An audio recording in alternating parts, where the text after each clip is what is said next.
നാം ഇന്ന് നോക്കാൻ പോകുന്നത് ഫിലോസഫിക്കൽ തോട്ട്സ് ഓഫ് വെസ്റ്റേൺ തിങ്കേഴ്സിലെ പ്ലാറ്റോയെ കുറിച്ചാണ്. The father of western philosophy എന്നാണ് ആരെ അറിഞ്ഞിരുന്നത്? സോക്രട്ടീസിനെ അറിഞ്ഞിരുന്നത്. പ്ലാറ്റോനല്ല കേട്ടോ. സോക്രട്ടീസിനെ എന്തെന്നാ പറഞ്ഞിരുന്നത്? ഫാദർ ഓഫ് വെസ്റ്റേൺ ഫിലോസഫി എന്നാണ് അദ്ദേഹത്തെ അറിഞ്ഞിരുന്നത്. ഈ സോക്രട്ടീസിന്റെ ശിഷ്യനായിരുന്നു ആര്? നമുക്ക് പഠിക്കാനുള്ള പ്ലാറ്റോ. സോക്രട്ടീസിന്റെ ശിഷ്യനായിരുന്നു പ്ലാറ്റോ. പ്ലാറ്റോയുടെ ശിഷ്യനായിരുന്നു ആര്? അരിസ്റ്റോട്ടിൽ. മനസ്സിലായ? സോക്രട്ടീസിന്റെ ശിഷ്യനാണ് പ്ലാറ്റോ. പ്ലാറ്റോയുടെ ശിഷ്യനായിരുന്നു അരിസ്റ്റോട്ടിൽ. തിരിച്ചു പറയട്ടെ, അരിസ്റ്റോട്ടിലിന്റെ ഗുരുവായിരുന്നു പ്ലാറ്റോ. പ്ലാറ്റോയുടെ ഗുരുവായിരുന്നു ആര്? സോക്രട്ടീസ്. സോക്രട്ടീസിനെയാണ് നമ്മൾ ഫാദർ ഓഫ് വെസ്റ്റേൺ ഫിലോസഫി എന്ന് അറിയപ്പെട്ടിരുന്നത്. അപ്പോൾ പ്ലാറ്റോന് എന്താ പറഞ്ഞിരുന്നതെന്ന് അറിയോ? The father of idealism. അതാരായിരുന്നു? പ്ലാറ്റോ ആയിരുന്നു. ഫാദർ ഓഫ് ഐഡിയലിസം എന്ന് പറഞ്ഞിരുന്നത് ആരെയാണ്? പ്ലാറ്റോനെ ആയിരുന്നു. The father of western philosophy എന്നറിയപ്പെട്ടിരുന്നത് സോക്രട്ടീസിനെ ആയിരുന്നു. മനസ്സിലായില്ലേ? ഇനി പ്ലാറ്റോനെ കുറിച്ച് പറയുകയാണെങ്കിൽ അദ്ദേഹം ഒരു അപ്പർ ക്ലാസ് ഫാമിലിയിലായിരുന്നു ജനിച്ചിരുന്നത്. ഏതൻസിലെ ഒരു അപ്പർ ക്ലാസ് ഫാമിലിയിലായിരുന്നു അദ്ദേഹം ജനിച്ചത്.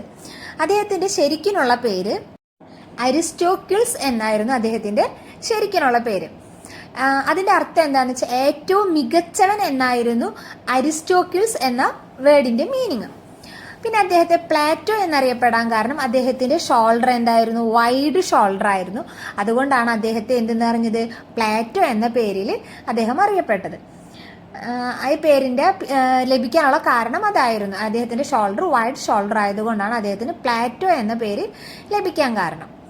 പിന്നെ അദ്ദേഹം എന്തായിരുന്നു? ഒരു പണ്ഡിതൻ മാത്രമല്ല, അദ്ദേഹം നല്ലൊരു സ്പോർട്സ്മാൻ കൂടി ആയിരുന്നു.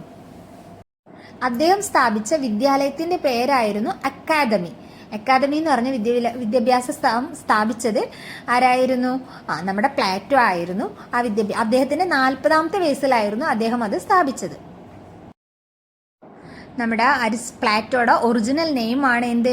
അരിസ്റ്റോക്കിൾ. His real name was Aristocles. The name Plato was given to him because he had wide shoulder. അദ്ദേഹത്തിന് വീതിയുള്ള ഷോൾഡർ ഉള്ളത് കൊണ്ടാണ് അദ്ദേഹത്തിന് എന്ത് പേര് ലഭിച്ചത്? പ്ലാറ്റോ എന്നുള്ള പേര് ലഭിച്ചത്. He was born in to rich family in Athens. ഏതൻസിലെ ഒരു സമ്പന്ന കുടുംബത്തിലായിരുന്നു അദ്ദേഹം ജനിച്ചത്. He was a dedicated students of Socrates for 10 years. 10 വർഷത്തോളം സോക്രട്ടീസിന്റെ ശിഷ്യനായിട്ടായിരുന്നു പ്ലാറ്റോ ഉണ്ടായിരുന്നത്. അദ്ദേഹത്തിന്റെ മരണശേഷം അദ്ദേഹം പല സ്ഥലങ്ങളിലൊക്കെ പോയി. പിന്നെ ഇത് കഴിഞ്ഞിട്ടാണ് അദ്ദേഹം 40ാമത്തെ വയസ്സിൽ അക്കാദമി എന്ന് പറഞ്ഞ ഒരു സ്കൂൾ സ്ഥാപിച്ചത്. അതിന്റെ പേരാണ് academy. After the death of Socrates, he traveled to many countries. The academy, at the age of 40, he returns to Athens and starts school called Academy. It is known as the first university in the West. വെസ്റ്റിലെ first university ആയിട്ടാണ് അക്കാദമിയെ കണക്കാക്കിയിരിക്കുന്നത്. അദ്ദേഹത്തിന്റെ main books ഏതൊക്കെയാണെന്ന് വെച്ചാൽ the Republic, the Laws, Protagoras, Symposium. ഇതൊക്കെയായിരുന്നു അദ്ദേഹത്തിന്റെ പ്രശസ്തമായ ബുക്സുകൾ. അദ്ദേഹത്തിന്റെ ബുക്കിന്റെ ഒരു പ്രത്യേകത എന്ന് പറഞ്ഞു കഴിഞ്ഞാൽ അദ്ദേഹത്തിന്റെ ആശയങ്ങൾ സംവാദ രൂപത്തിലാണ് എഴുതിയിരുന്നത്. അതായത് ഡയലോഗ്സ് ആയിട്ടായിരുന്നു അദ്ദേഹത്തിന്റെ ബുക്കിലെ കാര്യങ്ങൾ എഴുതിയിരുന്നത്. ദ റിപ്പബ്ലിക് എന്ന് പറഞ്ഞാൽ അദ്ദേഹം ഏറ്റവും പ്രശസ്തമായ ഒരു കൃതിയാണ് ദ റിപ്പബ്ലിക് എന്ന് പറയുന്നത്. അതിൽ രാഷ്ട്രീയം, വിദ്യാഭ്യാസം, നീതി എന്നിവയെക്കുറിച്ചാണ് ആ ഒരു ബുക്കിന്റെ ഉള്ളിൽ പ്രതിപാദിച്ചിട്ടുള്ളത്. ദ ലോസ് എന്ന് പറയുന്നതിൽ നിയമങ്ങളെയും ഭരണകൂടത്തെയും കുറിച്ചുള്ള അവസാനത്തെ കൃതിയായിരുന്നു അദ്ദേഹത്തിൻ്റെത് ദ ലോസ് എന്ന് പറയുന്നത്. പിന്നെ സിംപോസിയം എന്ന് പറഞ്ഞാൽ സ്നേഹത്തെക്കുറിച്ചുള്ള ചർച്ചകൾ. നമ്മൾ പറഞ്ഞാൽ അദ്ദേഹം ഡയലോഗ്സ് രൂപത്തിലായിരുന്നു കാര്യങ്ങൾ എഴുതിയിരുന്നത്. അപ്പം അത് സ്നേഹത്തെക്കുറിച്ചുള്ള ചർച്ചകളാണ് ദ സിംപോസിയം എന്ന് പറയുന്നത്. കണ്ടന്റ് എന്താണെന്നൊന്നും ചോദിക്കില്ല, ജസ്റ്റ് ഒന്ന് ഞാൻ പറഞ്ഞു എന്നേ ഉള്ളൂ. അപ്പം അദ്ദേഹത്തിൻ്റെ പ്രധാനപ്പെട്ട കൃതികൾ അല്ലെങ്കിൽ ഫേമസ് ബുക്സ് ഏതൊക്കെയാണ്? The Republic, the Laws, Symposium, പിന്നെ പ്രൊട്ടാഗ്രസ്. അടുത്തത് അദ്ദേഹത്തിന്റെ ഫിലോസഫി ഓഫ് ലൈഫാണ്. പ്ലാറ്റോ എന്ന് കേൾക്കുമ്പോൾ തന്നെ നമ്മൾ മനസ്സിലാലോചിക്കുക ഐഡിയലിസം. അദ്ദേഹത്തെ ഫാദർ ഓഫ് ഐഡിയലിസം എന്നാണ്. ഫാദർ ഓഫ് ഐഡിയലിസം എന്ന് പറഞ്ഞാൽ ആരാണ്?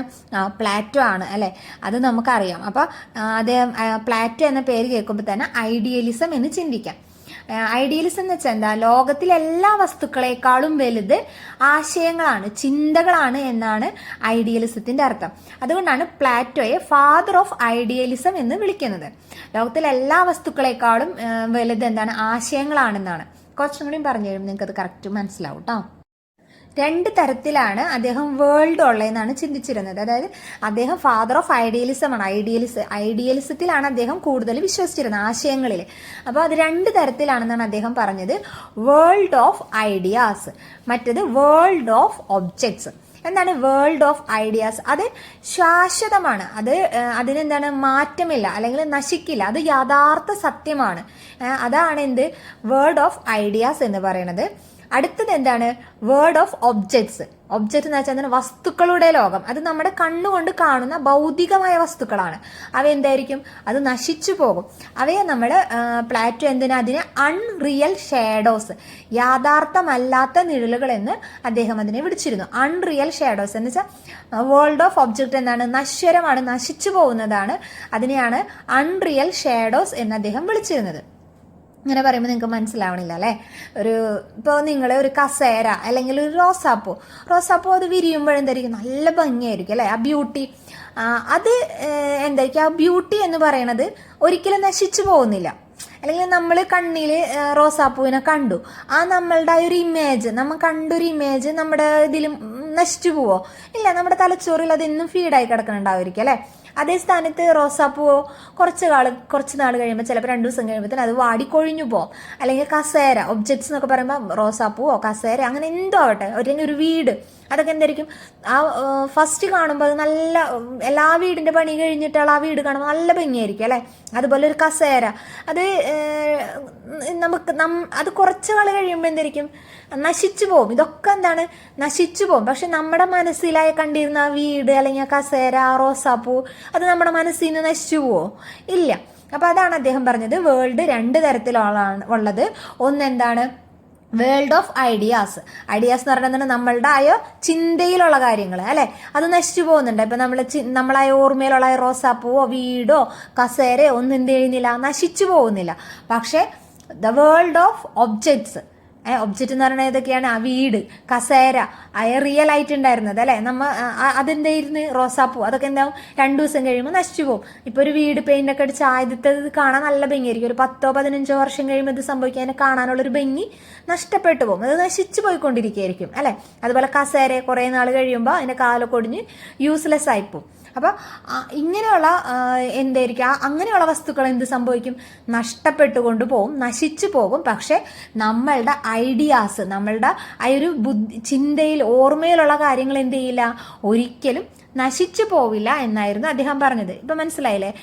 ഐഡിയലിസം എന്ന് പറയുന്നത് അദ്ദേഹം വിശ്വസിച്ചിരുന്നത്. അതുകൊണ്ടാണ് അത് 2 തരത്തിലാണ് വേൾഡ് ഉള്ളത്. ഒന്ന് ഐഡിയലിസം, വേർഡ് ഓഫ് ഐഡിയലിസം, മറ്റേത് എന്താണ്, word of objects. Word of idealism എന്ന് പറയുന്നത് എന്താണ്, ഐഡിയ എന്ന് പറയുന്നത് നശിച്ചു പോവാത്തതും, ഐഡിയ എന്ന് പറയുമ്പോൾ എന്താണ്, നശിച്ചു പോവാത്തതാണ്, ശാശ്വതമായതാണ്, അതാണ് പരമമായ സത്യം അല്ലെങ്കിൽ ട്രൂത്ത്, അങ്ങനെയാണ് അദ്ദേഹം വിശ്വസിച്ചിരുന്നത്. പിന്നെയോ ദ വേർഡ് ഓഫ് ഒബ്ജക്ട്സ് എന്ന് പറയുന്നത് എന്താണ്, നശിച്ചു പോകുന്നതാണ് അല്ലെ. ഒബ്ജക്ട്സുകളെല്ലാം എന്താണ്, നശിച്ചു പോകുന്നതാണ്. പക്ഷെ നമ്മളെ കണ്ണിൽ ആ കണ്ടായ ഒരു ബ്യൂട്ടി എന്ന് പറയുന്ന ഒരു ടേം ഒരിക്കലും നശിച്ചു പോകാത്ത ശാശ്വതമായൊരു സത്യമാണ്. അതാണ് അദ്ദേഹം പറഞ്ഞത്. ഇനി എന്താണ് അൾട്ടിമേറ്റ് ട്രൂത്ത്, ജീവിതത്തിന്റെ ലക്ഷ്യം എന്നത് എന്തായിരിക്കണം എന്നാണ്, സത്യം, നന്മ, സൗന്ദര്യം അല്ലെ, ട്രൂത്ത്, ഗുഡ്നസ് ആൻഡ് ബ്യൂട്ടി എന്നിവയെ തിരിച്ചറിയുക എന്നതായിരിക്കണം എന്ത്, ജീവിതത്തിന്റെ ലക്ഷ്യം. ജീവിതത്തിന്റെ ലക്ഷ്യം എന്ന് പറയുന്നത് ട്രൂത്ത്, ഗുഡ്നസ് ആൻഡ് ബ്യൂട്ടി എന്നിവയെ തിരിച്ചറിയുക എന്നതാണ് ജീവിതത്തിന്റെ ലക്ഷ്യം എന്നാണ് അദ്ദേഹം പറഞ്ഞത്. ഇത് ബുദ്ധിയിലൂടെയും ചിന്തയിലൂടെയും മാത്രമേ സാധ്യമാവുള്ളൂ. അതായത് നമ്മളുടെ ജീവിത ലക്ഷ്യം എന്ന് പറയുന്നത് നന്മ തിരിച്ചറിയുക, സത്യങ്ങൾ തിരിച്ചറിയുക അല്ലെ, ട്രൂത്ത്, നന്മ, സത്യം അല്ലെങ്കിൽ സൗന്ദര്യം, ട്രൂത്ത്, ഗുഡ്നസ് ആൻഡ് ബ്യൂട്ടി, ഇത് തിരിച്ചറിയുക എന്നുള്ളതാണ് ഒരു വ്യക്തിയുടെ ജീവിത ലക്ഷ്യം എന്ന് പറയുന്നത്. ഇത് ഏതിലൂടെ മാത്രമേ സാധ്യമാവുള്ളൂ, ബുദ്ധിയിലൂടെയും ചിന്തയിലൂടെയും മാത്രമേ ഇത് സാധ്യമാവുള്ളൂ എന്നാണ് അദ്ദേഹം പറഞ്ഞത്. അദ്ദേഹത്തിന്റെ ഫിലോസഫി ഓഫ് ലൈഫ് എന്താണ്, ഐഡിയലിസം ആണ് അല്ലെ. Plato is the father of idealism. For him ideas are only real things. ഇപ്പൊ മനസ്സിലായില്ലേ എന്താണ്? Ideas are only real things. അതായത് 2 വേൾഡ് ആണ് ഉള്ളത്. എന്താണ്? World of ideas and world of object. ഈ വേൾഡ് ഓഫ് ഐഡിയാസ് എന്ന് പറയുന്നത് എന്താണ്? This is the real world. അതാണ് real world. It is external or permanent and never change. അതിനെന്താവില്ല, ചേഞ്ച് സംഭവിക്കില്ല അല്ലെ? നമ്മളെ മൈൻഡിൽ റോസാപ്പൂവിന്റെ ചിത്രത്തിന് മാറ്റം വരുമോ? ഇല്ല.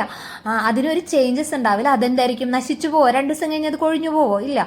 അപ്പൊ അത് പെർമനന്റ് ആയിട്ടുള്ള ഒന്നാണ് വേർഡ് ഓഫ് ഐഡിയാസ് എന്ന് പറയുന്നത്. മറ്റേതാണ് എന്ത്? World of objects. എന്താണ് വേൾഡ് ഓഫ് ഒബ്ജക്റ്റ് എന്ന് പറയുന്നത്? This is the physical world. V scene, നമ്മൾ കാണുന്ന പുറമേ ഉള്ള ഭൗതികമായ കാര്യങ്ങളാണ്. കസേര, വീട്, അല്ലെങ്കിൽ റോസാപ്പൂ അല്ലെ? അത് 2 ദിവസം കഴിഞ്ഞ് സംഭവിക്കും, അത് നശിച്ചു പോകും. അതുകൊണ്ട് അദ്ദേഹം അതിനെ എന്തെന്ന് വിളിച്ചു? He called it world of unreal shadow. അതിനെ വിളിച്ച പേരാണ് എന്ത്? Unreal shadow. അപ്പൊ മനസ്സിലായില്ലേ എന്താ പറഞ്ഞെന്നുള്ളത്? ഇനി അടുത്തത് mind over matter. The mind and soul are more important than the physical body. നമ്മുടെ ഭൗതികമായ ശരീരത്തെക്കാളും ഏറ്റവും കൂടുതൽ ഇമ്പോർട്ടൻസ് എന്തിനാണ് കൊടുക്കേണ്ടത്? നമ്മുടെ മനസ്സിനും ആത്മാവിനുമാണ് അല്ലെ? അദ്ദേഹം പറഞ്ഞു നല്ലൊരു ഗുഡ്നെസ്, ട്രൂത്ത്, ബ്യൂട്ടി ഒക്കെ കണ്ടെത്തണമെങ്കിൽ നല്ല ബുദ്ധിയും ചിന്താശേഷിയിലൂടെയും മാത്രമേ അത് നടക്കുള്ളൂ. അപ്പോൾ ഫിസിക്കൽ ബോഡിയേക്കാളും ഇമ്പോർട്ടൻസ് എന്തിനായിരുന്നു അദ്ദേഹം കൊടുത്തിരുന്നത്? ദ മൈൻഡ് ആൻഡ് സോളിനായിരുന്നു. അൾട്ടിമേറ്റ് വാല്യൂ എന്താണ്? The goal of life is achieve 3 values. ഏതൊക്കെയാ 3 വാല്യൂസ്? നമ്മുടെ ജീവിത ലക്ഷ്യം എന്താണ്? ഈ 3 വാല്യൂസ് അച്ചീവ് ചെയ്യുക എന്നുള്ളതാണ്. ഏതൊക്കെയാണത്? Truth, goodness and beauty. അതുപോലെ അദ്ദേഹം എഡ്യൂക്കേഷന്റെ ഗോൾ എന്തായിരിക്കണം എന്നാണ് പറഞ്ഞിരുന്നത്? എയിം എന്തായിരിക്കണം എന്ന് വെച്ചിട്ടുണ്ടെങ്കിൽ ഒരു ഗുഡ് സിറ്റിസനെ പ്രൊഡ്യൂസ് ചെയ്യുക, അതായത് നല്ലൊരു സിറ്റിസൺ ആയിട്ട് വാർത്തെടുക്കുക എന്നായിരിക്കണം എഡ്യൂക്കേഷന്റെ ധർമ്മം എന്നായിരുന്നു അദ്ദേഹം പറഞ്ഞത്. Body and soul. Education should develop both body and the soul. അതായത് എഡ്യൂക്കേഷനിലൂടെ ഓൾറൗണ്ട് ഡെവലപ്മെന്റ് പോലെ അല്ലെ, അത് ബോഡിയെയും മനസ്സിനെയും എന്ത് ചെയ്യണം? ഡെവലപ്മെന്റ്സ്, രണ്ടിനും ഡെവലപ്മെന്റ്സ് ലഭിക്കണം എഡ്യൂക്കേഷനിലൂടെ.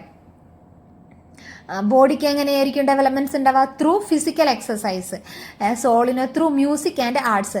അതായത് അദ്ദേഹം പറയുന്നുണ്ട് ചെറിയ കുഞ്ഞുങ്ങളിൽ എന്തായിരിക്കണം? എല്ലാ മ്യൂസിക്കുകളും എല്ലാ സ്റ്റോറീസും പറഞ്ഞു കൊടുക്കരുത്. അതിന് നല്ല നല്ല സ്റ്റോറീസും നല്ല നല്ല നന്മയുണർത്തുന്ന ട്രൂത്തിന് ഗുഡ്നെസ്സിനൊക്കെ വാല്യൂസ് കൊടുക്കുന്ന രീതിയിലുള്ള സ്റ്റോറീസും മ്യൂസിക്കും ആയിരിക്കണം കുട്ടികളെ കേൾപ്പിക്കേണ്ടത്. State control. Plato believed that education should be controlled by the state government, not by parents alone. അദ്ദേഹം പറഞ്ഞത് എഡ്യൂക്കേഷന്റെ കൺട്രോൾ ആർക്കായിരിക്കണം? സ്റ്റേറ്റിനായിരിക്കണം, നമ്മുടെ ഗവൺമെന്റിനായിരിക്കണം എഡ്യൂക്കേഷന്റെ ഫുൾ കൺട്രോൾ ഉണ്ടാവേണ്ടത്. അല്ലാതെ പാരൻസിനോ പ്രൈവറ്റ് വ്യക്തികൾക്കോ ആവരുത് എഡ്യൂക്കേഷന്റെ കൺട്രോൾ ലഭിക്കേണ്ടത്.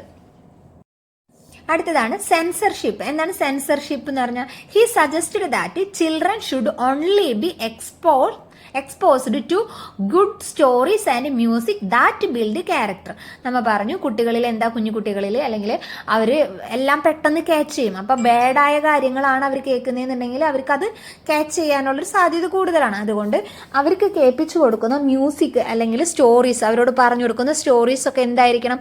നല്ല സ്റ്റോറീസ് ആയിരിക്കണം, നല്ല മ്യൂസിക്സ് കാര്യങ്ങളൊക്കെ ആയിരിക്കണം കുട്ടികൾ കേൾക്കേണ്ടത്. അതവരിൽ നല്ലൊരു ക്യാരക്ടർ ഡെവലപ്പ് ചെയ്യാൻ വേണ്ടിയിട്ട് സഹായിക്കും. പിന്നെ 3 പില്ലേഴ്സ്. ഏതൊക്കെയായിരുന്നു 3 pillars? Education should help students find 3 ultimate value: truth, beauty, goodness. അതായിരുന്നു 3 പില്ലേഴ്സ്. പ്ലാറ്റോയുടെ 3 പില്ലേഴ്സ് ഏതാന്ന് ചോദിക്കാം. അപ്പൊ നമ്മൾ എന്തെന്ന് എഴുതണം? Truth, beauty, goodness. നമ്മൾ പരീക്ഷയ്ക്ക് എഴുതുമ്പോൾ ഈ 3 പില്ലേഴ്സ് എന്ന് എഴുതിയിട്ട് അതിൻ്റെ അടിയിൽ ഒന്ന് അണ്ടർലൈൻ ചെയ്ത് കൊടുക്കുക. അതുപോലെ എന്താണ്? Idea is real, object are shadow അല്ലെ? ഐഡിയ എന്താണ്? റിയൽ ആണ്, അത് പെർമനന്റ് ആണെന്ന് അദ്ദേഹം പറഞ്ഞു. ഒബ്ജക്ട്സ് എന്ന് പറഞ്ഞാൽ എന്താണ്? അത് ഷാഡോ ആണ്, നിഴലാണെന്നാണ് അദ്ദേഹം പറഞ്ഞത്. അത് നശിച്ചു പോകും എന്നാണ് അദ്ദേഹം പറഞ്ഞത്. അപ്പൊ ആ ഒരു ഭാഗങ്ങളൊക്കെ ഒന്ന് അണ്ടർലൈൻ ചെയ്ത് കൊടുത്തു കഴിഞ്ഞാൽ നിങ്ങൾക്ക് എന്താണ് ഫുൾ മാർക്ക് ലഭിക്കാൻ സാധ്യതയുണ്ട്. അടുത്തത് അദ്ദേഹത്തിന്റെ എഡ്യൂക്കേഷൻ ഫിലോസഫി. എഡ്യൂക്കേഷന്റെ എയിം എന്തായിരിക്കണം എന്നാണ് അദ്ദേഹം പറഞ്ഞത്? ആ കുട്ടികളെ അച്ചീവ് ചെയ്യുക. Education should be aim to achieve truth, goodness and beauty. It should develop both the body and the soul. എഡ്യൂക്കേഷനിലൂടെ ബോഡിക്ക് എങ്ങനെയാണ്? ഫിസിക്കൽ എക്സസൈസിലൂടെ, സോളിനും മ്യൂസിക് അല്ലെങ്കിൽ അങ്ങനെയുള്ള കാര്യങ്ങളിലൂടെയും ബോഡിയെയും സോളിനെയും ഡെവലപ്പ് ചെയ്യുക. അതുപോലെ എന്താണ്? ഒരു എയിം അച്ചീവ് ചെയ്യേണ്ടത് എന്താണ്? Truth, goodness and beauty. അതായിരിക്കണം എഡ്യൂക്കേഷനിലൂടെ അച്ചീവ് ചെയ്യേണ്ടത്. Social justice. In this books Republic talks about the ideals state the 3 classes of peoples. അദ്ദേഹത്തിന്റെ റിപ്പബ്ലിക് എന്ന് പറഞ്ഞ ബുക്കിൽ അദ്ദേഹം പറയണം 3 തരത്തിലുള്ള 3 വിഭാഗത്തിലുള്ള ജനങ്ങൾ മാത്രമാണുള്ളത്. ഏതൊക്കെയാണ്? അഡ്മിനിസ്ട്രേറ്റേഴ്സ്, റൂളേഴ്സ് അല്ലെ, അഡ്മിനിസ്ട്രേറ്റേഴ്സ്, സോളിഡേഴ്സ്, പിന്നെ ഫാമേഴ്സ്, സൈനികര്, പിന്നെ കർഷകര്, ഭരണാധികാരികൾ. ഇങ്ങനെ 3 തരത്തിലുള്ള 3 വിഭാഗത്തിലുള്ള ജനങ്ങൾ മാത്രമാണ് ഉള്ളതെന്നാണ് അദ്ദേഹം പറഞ്ഞത്. അതും ചോദിക്കാറുണ്ട് കേട്ടോ. അദ്ദേഹത്തിന്റെ ഐഡിയൽസ് ഒരു റിപ്പബ്ലിക് എന്ന് പറഞ്ഞ ബുക്കിൽ അദ്ദേഹത്തിന്റെ 3 ക്ലാസസ് ഓഫ് പീപ്പിൾസ് ഏതാണെന്ന് ചോദിക്കും. അത് ഏതൊക്കെയാണ്? Administrators, soldiers, farmers. അതിൽ അദ്ദേഹം പറഞ്ഞതെന്ന് വെച്ചാൽ അഡ്മിനിസ്ട്രേറ്റേഴ്സിനും സോളിഡേഴ്സിനും മാത്രം എഡ്യൂക്കേഷൻ കൊടുത്താൽ മതി, വിദ്യാഭ്യാസം ഇവർക്ക് രണ്ടുപേർക്കും മാത്രം കൊടുത്താൽ മതി, ഫാർമേഴ്സിന് എഡ്യൂക്കേഷൻ കൊടുക്കേണ്ടതില്ല എന്നായിരുന്നു അദ്ദേഹത്തിന്റെ വാദം. പിന്നെയോ നമ്മളുടെ എഡ്യൂക്കേഷൻ ആരെ കൺട്രോളിലായിരിക്കണം എന്നാണ് പറഞ്ഞത്? സ്റ്റേറ്റിന്റെ കൺട്രോളിലായിരിക്കണം. പാരൻസിന്റെ ഒപ്പീനിയൻസിനൊന്നും വില കൊടുക്കേണ്ടതില്ല, അല്ലെങ്കിൽ പ്രൈവറ്റ് ആയ വ്യക്തികളുടെ കയ്യിലായിരിക്കരുത് എഡ്യൂക്കേഷന്റെ കൺട്രോൾ എന്നായിരുന്നു അദ്ദേഹം പറഞ്ഞത്. State control. He believed that education should be controlled by the state government, not by the family. Curriculum. Primary level, music and physical education, gymnastics, along with the basic maths. മ്യൂസിക്കും physical എഡ്യൂക്കേഷനും കൂടാതെ എന്തും കൊടുക്കണം? Basic ആയിട്ടുള്ള മാത്സിന്റെ ക്ലാസ്സുകളും primary ലെവലിൽ കരിക്കുലത്തിൽ ഉൾപ്പെടുത്തണം എന്ന് അദ്ദേഹം പറഞ്ഞു. ഹയർ ലെവൽ ആവുമ്പോൾ എന്തായിരിക്കണം? അഡ്വാൻസ്ഡ് മാത്സ് ആയിരിക്കണം. പ്രൈമറി ക്ലാസ്സിൽ ബേസിക്സ് മാത്സ് ആണ് പഠിപ്പിച്ചു കൊടുക്കേണ്ടത്. പക്ഷെ ഹയർ ലെവലിൽ എത്തുമ്പോൾ എന്തായിരിക്കണം? അഡ്വാൻസ്ഡ് മാത്സ്, പിന്നെ ജിയോമെട്രി, ആസ്ട്രോണമി ആൻഡ് ഫിലോസഫി, ഇതൊക്കെ ഹയർ ലെവലിൽ എത്തുമ്പോൾ കുട്ടികളുടെ സബ്ജക്റ്റുകളിൽ ഉൾപ്പെടുത്തണം എന്നായിരുന്നു അദ്ദേഹം പറഞ്ഞത്. അക്കാദമി സ്ഥാപിച്ചത് ആരാണ്? പ്ലാറ്റോ ആണ് അക്കാദമി സ്ഥാപിച്ചത്. ആഥൻസിലാണ്.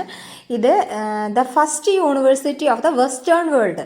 അതിനെ നമ്മൾ first university of western world ആയിട്ട് കണക്കാക്കപ്പെടുന്നു. അതായത് അക്കാദമിയെ കണക്കാക്കപ്പെടുന്നുണ്ട്. അതിൽ പ്രധാന സബ്ജക്റ്റുകളായിട്ട് ഗണിതം, തത്വശാസ്ത്രം, രാഷ്ട്രീയം തുടങ്ങിയ വിഷയങ്ങളിൽ ആഴത്തിലുള്ള പഠനമാണ് അവിടെ തുടങ്ങിയിരുന്നത്. അവിടുത്തെ സ്റ്റുഡൻ്റ് ആണ് ലോകപ്രശസ്തനായ അരിസ്റ്റോട്ടിൽ. അദ്ദേഹം അവിടുത്തെ ഒരു വിദ്യാർത്ഥിയായിരുന്നു. Plato established a school called the Academy in 387 BC. It was located in Athens. It is considered the first institution of higher learning in the West. അല്ലെ, വെസ്റ്റേൺ ഏരിയയിലെ ആദ്യത്തെ ഒരു യൂണിവേഴ്സിറ്റി ആയിട്ടാണ് അക്കാദമിയെ കണക്കാക്കിയിരുന്നത്. The main subject taught were philosophy, mathematics and science. Science, philosophy, maths എന്നിവയായിരുന്നു അവിടെ പ്രധാനമായും പഠിപ്പിച്ചിരുന്ന സബ്ജക്റ്റുകൾ. Aristotle studied her for 20 years. Aristotle അവിടെ ഒരു 20 വർഷത്തോളം അവിടെ സ്റ്റുഡൻ്റ് ആയിരുന്നു. അക്കാദമിയിലെ ഒരു സ്റ്റുഡൻ്റ് ആയിരുന്നു ആര്? അരിസ്റ്റോട്ടിൽ. നിങ്ങൾക്ക് ഈ വീഡിയോ ഇഷ്ടമായെങ്കിൽ ലൈക്കും സബ്സ്ക്രൈബും ചെയ്യുക. ഉപകാരപ്പെട്ടെന്ന് തോന്നിയാണെങ്കിൽ ഫ്രണ്ട്സിനൊന്ന് ഷെയർ ചെയ്ത് കൊടുക്കുക. താങ്ക്